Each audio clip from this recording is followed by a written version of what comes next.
एफसून,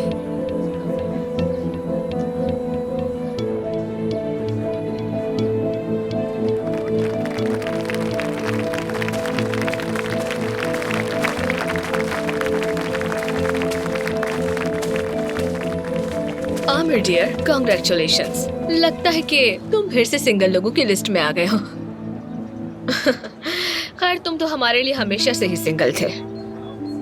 अच्छा छोड़ो, अभी तो तुमने हमें हल्का सा शौक दिया है, वरना हम तो समझ रहे थे कि तुम तो शादी कर रहे हो। लेकिन ये तो हमें बाद में पता चला कि तुम तो पहले से शादीशुदा थे और ये तो एक डिवोर्स पार्टी है।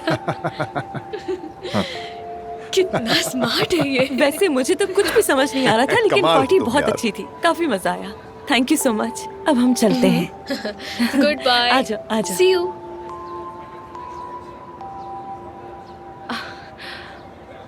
आमिर, तुम्हें मुबारक हो बहुत बहुत। ऐसे मौके पर क्या कहूँ मैं, मुझे कुछ समझ ही नहीं आ रहा।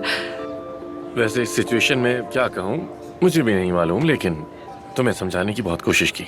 अगर तुमने सुनी होती तो सब जान जाती। हाँ बस अब मैं क्या कहूँ तुमसे, खैर जाने दो ना।